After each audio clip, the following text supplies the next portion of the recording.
রাধা কৃষ্ণের এই প্রেম কাহিনীর অংশ হলো। আর আজ তো এই গাছ রাধাকে রক্ষাও করেছে। সেই কারণে আজ সৌমবতী অমাবস্যার দিবসে সমস্ত পিপাল গাছে লক্ষ্মী নারায়ণ বিরাজ করবেন। এই অবস্থায় যে পিপাল গাছকে পুজো করবে তাদের প্রেম লক্ষ্মী নারায়ণের প্রেমের মতোই বিশুদ্ধ হয়ে উঠবে। ধন্যবাদ।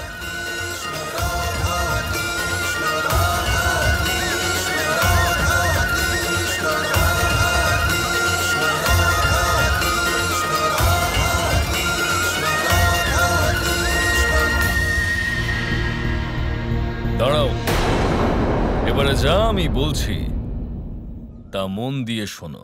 ঋষি অষ্টবক্রর শরীর ৮ স্থানে বেঁকে রয়েছে। যেই তার সঙ্গে দেখা করে সে অত্যন্ত ধীর আর গম্ভীর থাকে, কিন্তু আমাদের ওনার সামনে গম্ভীর থাকা কোনো প্রয়োজন নেই। আমাদের স্বাভাবিকভাবে ওনার সঙ্গে মিশতে হবে, যাতে ওনার কোনো সংকোচ না হয়। তাই যদি ওনাকে দেখে হাসতে ইচ্ছে করে তাহলে হেসে দিও, যাতে ওনার মনে না হয় যে আমরা ওনার সাথে স্বাভাবিকভাবে মিশছি না। ঠিক আছে? ঠিক আছে, আমরা তাই করব। হ্যাঁ হ্যাঁ, তুমি ঠিকই বলেছো। ঠিক আছে, এবার চলো আমার সাথে।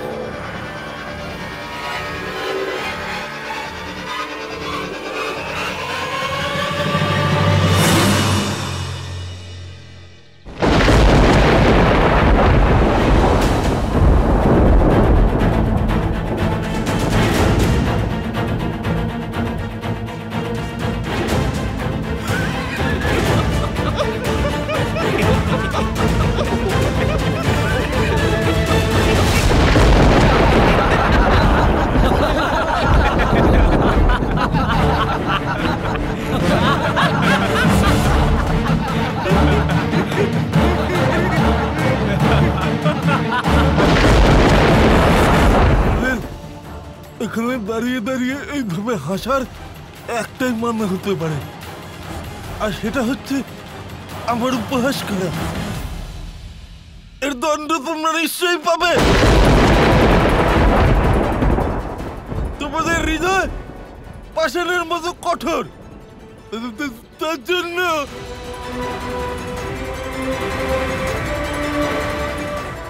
আমি তোমাদের সাপ দিচ্ছি যে তোমরা এখানে এখনই পাষাণ হয়ে যাবে, পাথর হয়ে যাবে।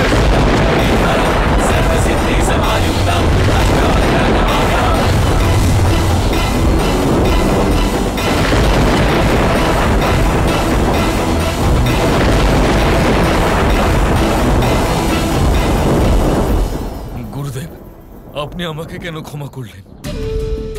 এই মূর্খদের তো আমি নিয়ে এসেছিলাম আপনার কাছে, কিন্তু এটা সত্য যে আমার উদ্দেশ্য এইভাবে আপনার উপহাস করা একদমই ছিল না। শুধু আর শুধুমাত্র আপনার সেবা করার উদ্দেশ্য গুরুদেব। কিন্তু তা সত্ত্বেও আমি আপনার অপরাধী গুরুদেব।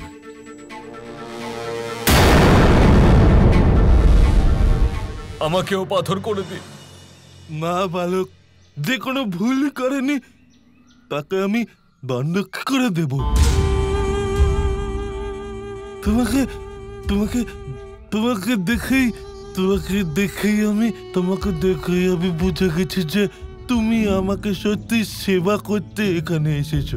দেখো, তুমি দুঃখী হও না, আমি তোমার উপর প্রসন্ন। তুমি এখানেই থাকো আর আমাকে সেবা করো।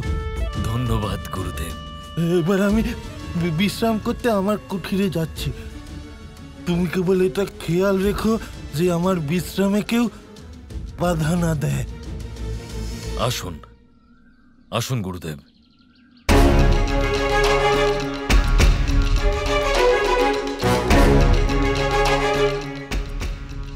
সামনে।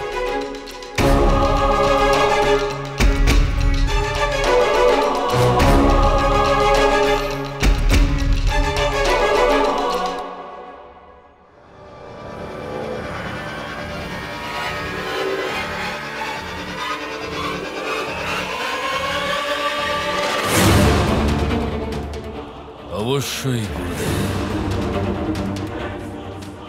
আপনার সেবায় কোনোভাবেই কোনো রকমের ঘাটতি থাকবে না, কারণ রাধা আর কৃষ্ণকে আলাদা করার জন্য আমার আপনার কাছে বরদানও তো চাই।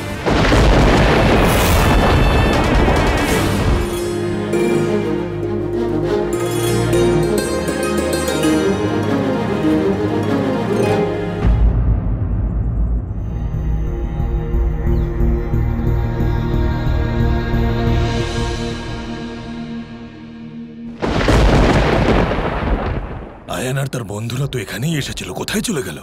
আয়ান,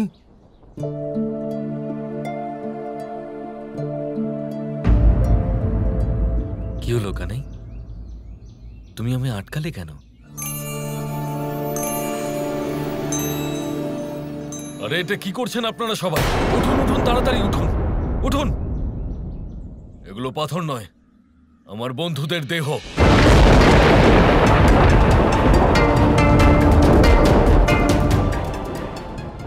এটা কি বলছো তুমি? হ্যাঁ বাবা, আমার সমস্ত বন্ধুরা ঋষি অষ্টবক্রর সামনে একটা মস্ত ভুল করে ফেলেছে। ওরা ওনাকে অপমান করেছে, যার দণ্ড হিসেবে ঋষি অষ্টবক্র ওদের সবাইকে পাথর বানিয়ে দিয়েছে।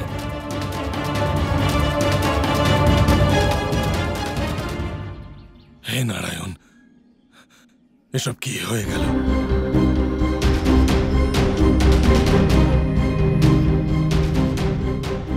কিন্তু এখন যদি আপনারা সকলে চান যে যারা আমাদের সাথে এসেছিল তারা অভিশাপ মুক্ত হয়ে আবার বাড়ি ফিরে যেতে পারে, তাহলে আমাদের পুরো মন দিয়ে প্রেম সহকারে ঋষি অষ্টবক্রের সেবা করতে হবে, ওনাকে প্রসন্ন করতে হবে, তাহলেই এটা সম্ভব। আয়ান ঠিকই বলছে, আমাদের তাই করা উচিত।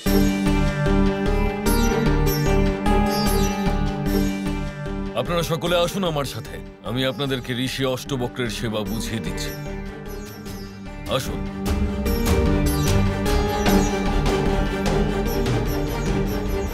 এইবারে আমি বুঝতে পারছি কানাই যে সব কি হচ্ছে।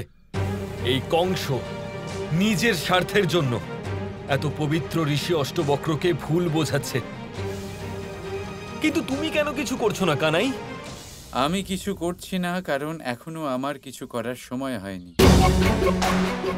কিন্তু একটা কথা নিশ্চিত, মামাশ্রী যতই চেষ্টা করুন না কেন, রাধা কৃষ্ণের এই প্রেম ওনার দেওয়া সমস্ত বাধা পেরিয়ে শুধুমাত্র আরো দৃঢ় হয়ে উঠবে।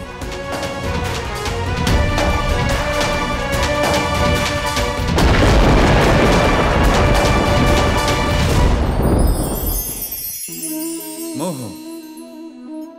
শাস্ত্রে লেখা আছে যে মোহ শুধু সেই ব্যক্তিকেই নয়, বরং সেই আরেক ব্যক্তিকেও বিনাশ করে দেয় যার ওপরে সেই মোহ আছে।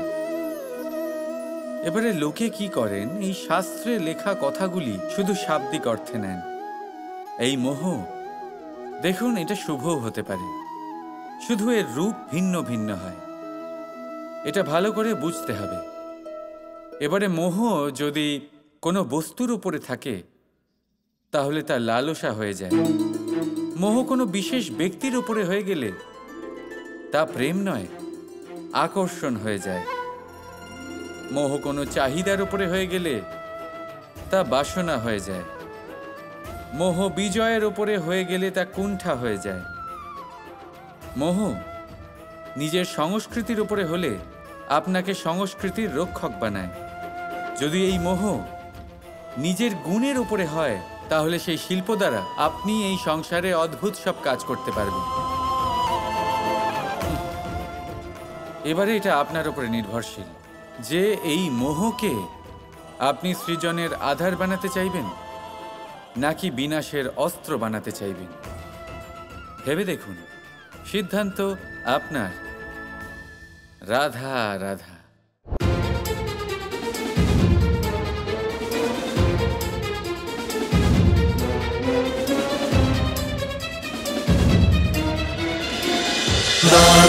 Krishna Krishna Krishna Krishna